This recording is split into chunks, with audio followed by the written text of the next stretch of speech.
Hi everyone, I was lucky enough to receive Enchanted Forest quite recently, and I thought before I coloured any of this one in, I would give you a little flip through of the book so you could see what it looked like without any colouring in it.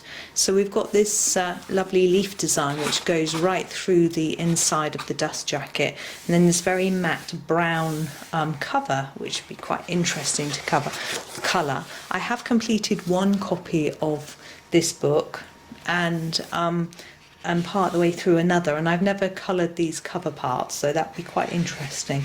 Now this is the 2020 reprint of this book, so it's in Johanna's really lovely soft beautiful paper.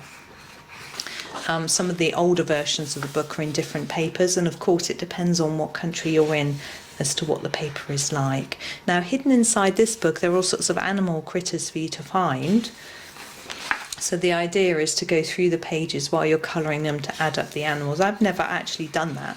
I've just had lots of fun colouring in all these different pages.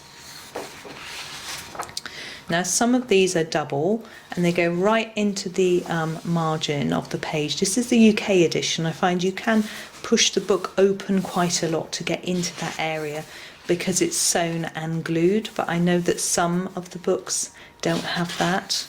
And they might come apart, so you need to be very careful working in the margin. Johanna has changed that in her more recent book so she doesn't go right in to that section, because this one we've lost quite a lot of the stag in the middle there. I always think this one and the one before are sort of quite wintry pictures. Now what I like about Enchanted Forest, it's like a journey. So as we go through the pages, it looks like we're travelling through the forest because we're trying to discover what is at the end. And we do have, and so we sort of see all the animals and trees and things like that and leaves.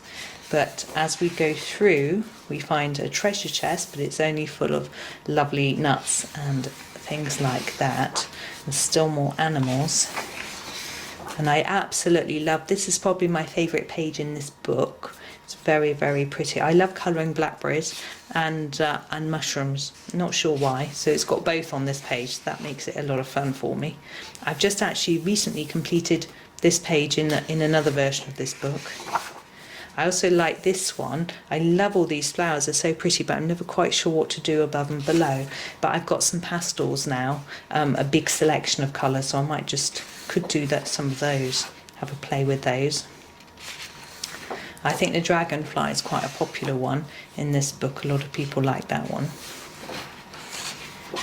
And this one I remember Johanna released as a free download before the book came out. I remember colouring it before the book came out when I only had Secret Garden. So I think these are quite wintry and Christmassy. Now this one's interesting because it has lots of detail in the leaves here and not here, so you can fill in some details if you want to, which is a bit more like she does in the Secret Garden book, leaving you to fill in. And the same here, look, these are plain and you could fill in or you can leave them plain. We're getting through the forest, and now we've come across these different tree houses. I like colouring houses. And look, we've got our telescope and we can see a castle in the distance. So sort of progressing through towards a castle. We've got another lovely double page spread here. And another one here with little tunnels. I love these little worms, they're very cute. And this one, and sort of reach a river, look. And so here's more of the water picture and the frog. And more water, so it looks like we're travelling on a boat, maybe along this river. Maybe this is us here in the boat. And we reach this sort of scowl and a sort of complicated knot of leaves. And we've got a sort of shield, which is interesting here, and then the unicorns. And we find the key here, which the bird has as well.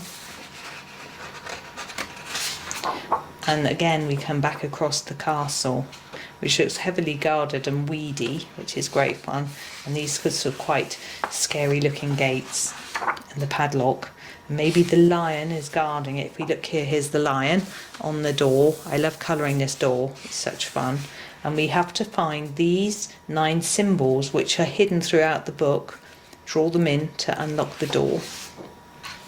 and we get to turn the page to see what's hidden in the castle. So we have these rather dark pages, which are the gates, which I know some people colour and some don't. And when we open them up, we get the dragon, and it's a double whammy. We get a pair of dragons. We get another one on this side as well. I actually bought a book, a special edition of this book when it first came out, and it had a free colouring poster of the dragon in double size, so it was even bigger than those two. So I had 3 to colour, which was interesting fun. And I actually got my family to help me colour each of the little bits of scales in different colours. Now here it shows you what you can find in the different pictures. So you can have a look and see if you have gone through the treasure hunt and found all the different bits and pieces. I find these pages quite good for trying out pens and things. If you're not sure if they're going to go through the page, you can use them there. And then we've got a very similar, this is the end, a very similar cover as on the front.